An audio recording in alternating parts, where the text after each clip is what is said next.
Hi everyone, welcome to Great Books, Big Ideas. I'm Jim. This is Friday, August 16th. Another reading update, a Friday reads for a Friday. I've been so busy reading books and I've finished some stuff and I've got some new stuff to show that I thought I need to do another update because I'm going to forget what it is that I've read, although I do keep records of that. Anyway, first of all, in the Alexandria Quartet, I finished Mountolive. I knew this wouldn't take me long.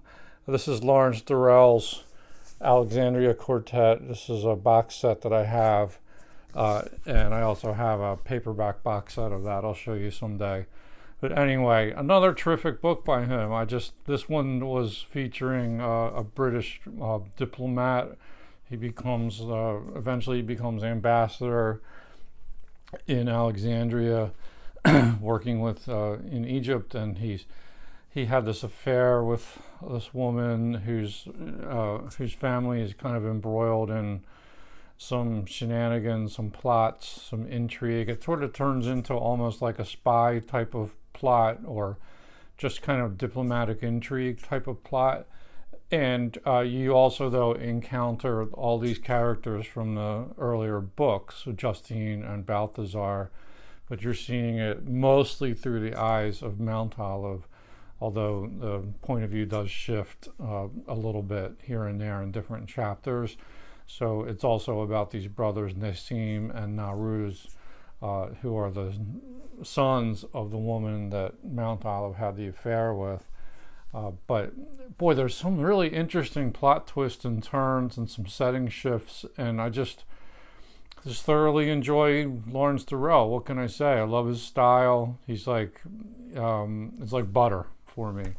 And I'm looking forward to reading the fourth in the Alexandria Quartet, which is Clea, right up here. That one I might start soon. We'll see. It feels fitting to read a book like that in the summer. So I'm hoping to maybe sneak that in August or September. But my plate is very full, so let me talk about what else I've been reading.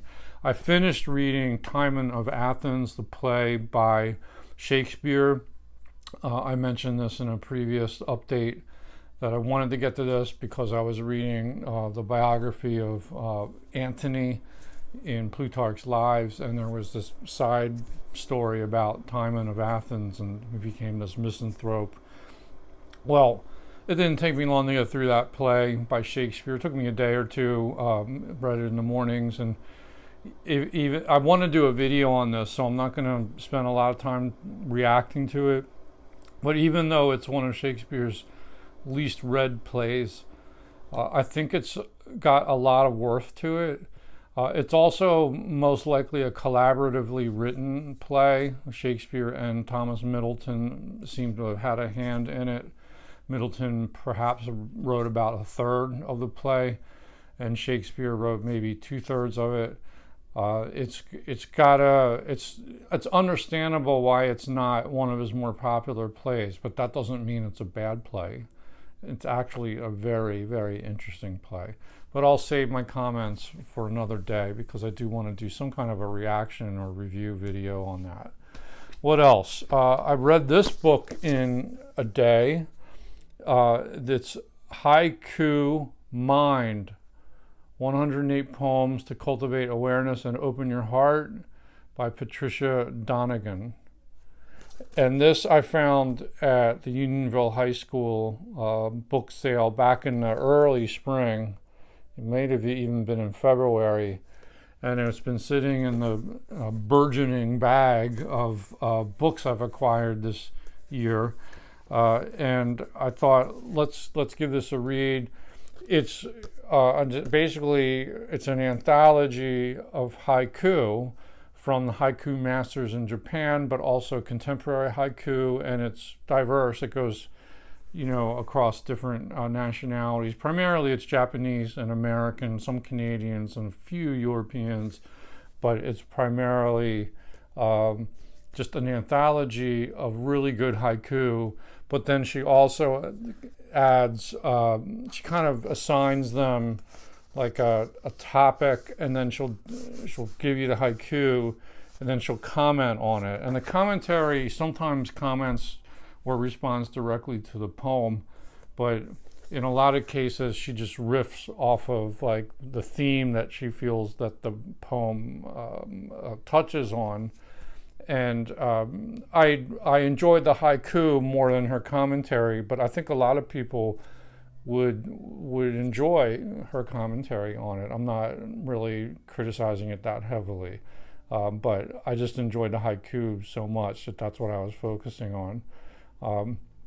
And yeah, it's a nice little anthology. I'm not going to keep this. I might re-gift it or gift it to somebody, or I might just pop it in the little free library, because someone's going to come across this and I think really enjoy it. I also want to do a haiku video, so I might be reading some selections from this book, so stay tuned for that. I have lots of plans. This was published by Shambhala, by the way. They do nice editions. Okay, what else is happening? Well, the other Durrell, this is Gerald. I've been reading his Managerie Manor, which is a book about his zoo that he set up in Jersey in the UK. And I'm about a third of the way through it. It's fun. It's interesting how he sort of talks about these animals, and he kind of gives them characters, and he talks about the people who care for the animals, the visitors, and it's very light. It's witty. It's enjoyable.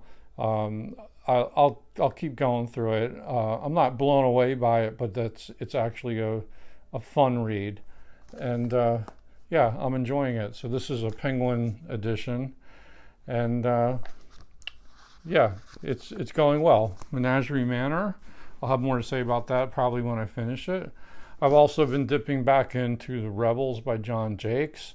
Yeah, I'm enjoying it. So I'm about that far so far, and I like how it's very episodic. It's really like watching a TV miniseries. Like it's a lot of fun, and it's like how as these characters encounter, like famous people like George Washington or whomever, it's interesting to, Benjamin Franklin and Thomas Paine just showed up in the chapter I'm currently reading. So if you like the American Revolution, I think it's a lot of fun.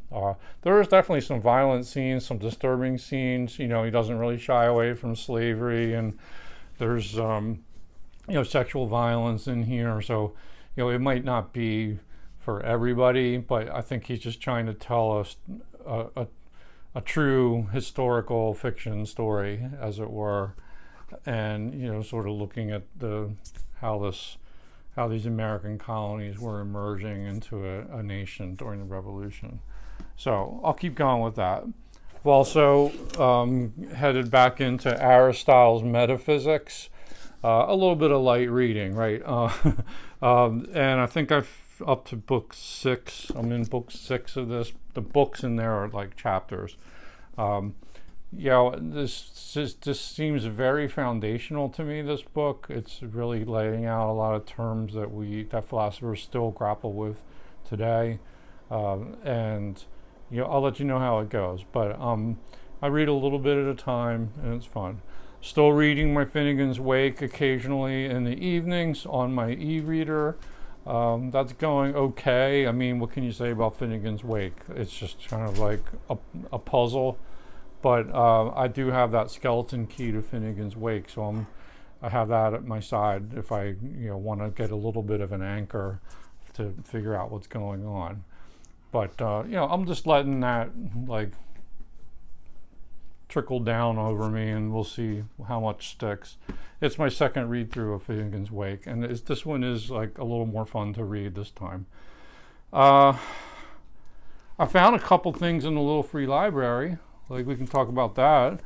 One is Dr. Faustus by Christopher Marlowe. This was right on the heels of Timon of Athens, and I just stumbled across it in a little free library. I've read this before in the Dover Thrift Edition, which is super bare bones. No notes to speak of that I can recall. I don't even know if I still have the copy. If I do, I'm going to get rid of it. But this is a much better edition. It's a Signet Classic, and it has a nice introduction. It has excellent footnotes. It even has source material, so you can read like excerpts from the sources that Marlowe used to write about Dr. Faustus. And there's some commentary essays at the end too. So nice pickup. It's it's in used condition. It's a little bit marked up. Some previous owner has highlighted some passages, but yeah, I'm really enjoying this. It's a great play if you haven't read it before, and it doesn't take you long to read it. I put it down for a couple days here, but I'll probably finish it this weekend. I'll have more to say about this after I finish it. But Dr. Faustus by Christopher Marlowe, a contemporary of Shakespeare. And I found this in a little free library, lo and behold. I love how I stumble into things that relate to things I'm already reading. It could be, I'm not saying I'm manifesting it. I don't want to go there, but I do think sometimes you're open to seeing the things that you're interested in or that are motivating you, and it catches your eye or your ear. So here we go. I found this in Little Free Library, Aristotle for Everybody by Mortimer J. Adler, who is behind the great books of the Western world, and he was like the editor of Encyclopedia Britannica for many years. And yeah, so this is kind of trying to simplify Aristotle for the layperson. He originally, in his introduction, he talks about how he originally conceived this as a book for children, and then he sort of widened it out. But you can see traces of that approach, where he's really trying to simplify and make it basic. And, Aristotle, at first blush, isn't for everybody, but especially read some of these books like, the books on logic and so forth are very tough to get through. This metaphysics I'm reading is actually, I think it's better, like more readable than the logic books, but it's not easy. And then there's other books that he's written, like the Poetics, I think is a pretty accessible book by Aristotle. But Adler was like huge on Aristotle. Like he was a neo-Aristotelian and a neo-Thomist scholar. Thomas Aquinas, of course, borrowed heavily from Aristotle. And this is so far so good. I'm just a little ways into it. Adler, I have mixed feelings about his prose style. He can be very dry and plodding and pedestrian, sometimes pedantic. But then other times he's like very comprehensive. He's very logical, very well organized mind, very clear in that regard. He loves to analyze and break things into categories. You can understand why he would love Aristotle. But this book actually seems a little more readable than some of the other ones I've read by him. So I think I'm going to keep going through it.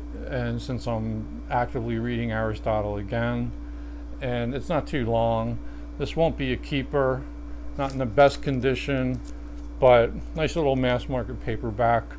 It's fun. Yes, there was a day back in the day when you could publish a mass market paperback like this, a book about Aristotle. Think of it. Here's a new find too. I was treating myself to a visit to the Baldwin's Book Barn, and I was in a book buying mood, so I came across a Heritage Press title, and I'll show this to you briefly now. This is The Pilgrims Progress by John Bunyan, and this is in the Heritage Press, and this was published in, let me get my glasses.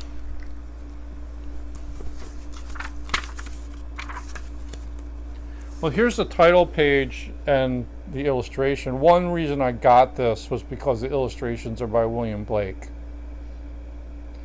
And Heritage Press issued several titles with illustrations by William Blake.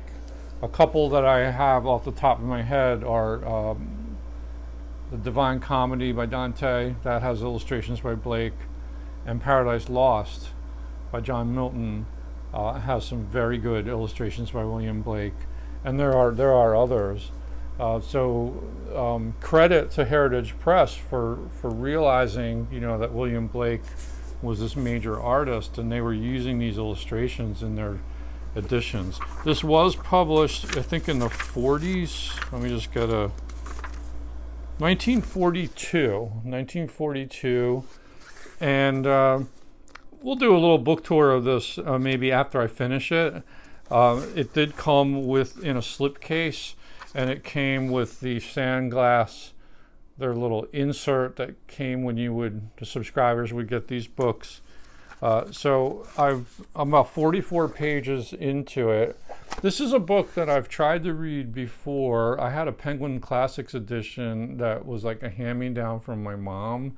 Like, my mom was very religious, and she liked to read religious-themed books, and I think she recommended Pilgrims Progress to me late in her life. And I don't think I have that Penguin Classics edition anymore. I should have kept it, but I'm not sure what happened to it. It could be somewhere in the house, I'm not sure. But I read some of it, I got a little ways through, and I just kind of petered out. It's an allegory. It's a prose allegory, and the protagonist is a man named Christian. And it's about this pilgrimage that he's making. So I won't say a whole lot about the book right now. I'm sure most of you have heard of it before.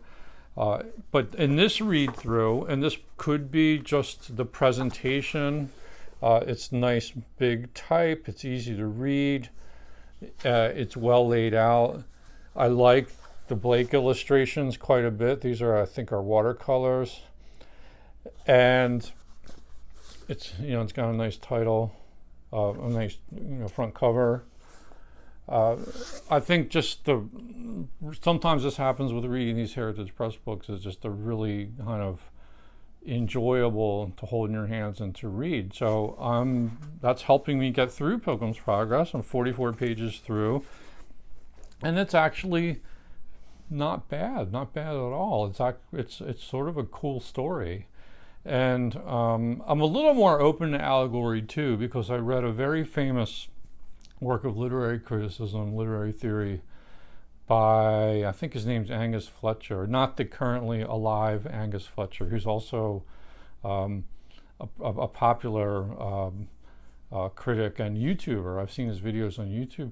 This is a different Angus Fletcher who has passed away not so long ago.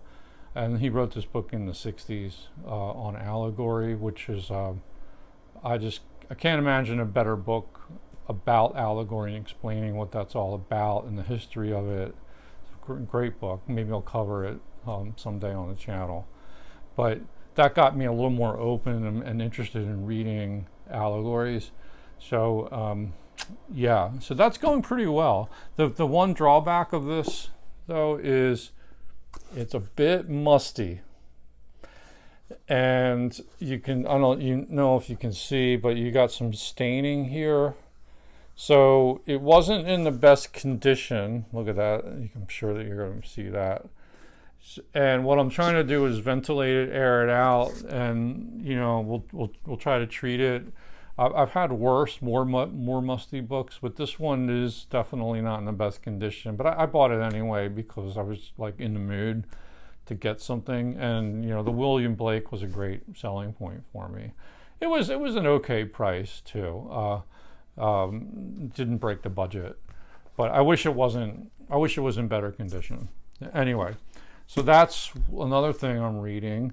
And then finally, here's another one that's been on the sort of back burner. It's At the Existentialist Cafe, Freedom, Being, and Apricot Cocktails by Sarah Bakewell. And this came out not that long ago. And I found this title at a Goodwill used. It came out in 2016. And here is our author. And this is like I'm really liking this book so far. I'm at about 64 pages into it. And what this is about is it's sort of a combination of biography and sort of philosophy, like a sort of philosophical summary. So it's looking at this movement known as existentialism, which became a big fad in the 20th century. And she's looking at some of the major players who worked in that field, who wrote, and it's really about their relationships with one another, their friendships, the enemies that they made, the sexual partnerships, for example, Simone de Beauvoir and Jean-Paul Sartre. These characters, Albert Camus, Heidegger, Husserl, Hannah Arendt is in there, Karl Jaspers, Maurice Merleau-Ponty, and others. So this was I've always been interested, ever since high school, I've been into existentialism in literature and in philosophy. And this book's serving me really well. It's very easy to read, well written. It moves along. I'm interested in some of these details about these philosophers' lives. That definitely keeps the interest level up. And she's really good at summarizing the philosophies. And so you're getting intellectual history here. You're really getting you're learning a lot about what existentialism is or was. And she even blends in a little bit of memoir style, like her own engagement with these ideas and with these thinkers. So yeah, I just picked that one up out of the bag too when I was looking at the Haiku book, and I thought, let's just start reading it. And yeah, I'm already 60 some pages into it, so I think that will go pretty quickly. We'll see how that goes. All right, I think that's enough of me blabbing about books I've been reading or have finished reading. So just to recap, I want to do a few new videos at some point. I'm going to mention this now because it maybe will help me to complete these videos. I want to do the video about Pilgrims Progress after I finish it, just probably a short one. I want to do a video about haiku, at least one. It's one of my favorite poetry genres. And I want to do some selections from that book I just finished reading. And I want to get back to my Educator Classics library. I'm going to maybe cover another title there and just do a book tour of that. Possibly also, not possibly, I definitely will do the 1961 Great Ideas Today. I'll do a book tour of that soon. So there's all kinds of stuff in the kitchen brewing right now. So let me know what you've been up to, if you've read these books, if you have reactions to them, what do you think of them, and what's been on your reading list lately, your TBR, your completed list, your actively reading list. It's always fun to share with that. And with that, I will bid you adieu, and we'll talk to you again soon. Thanks for watching.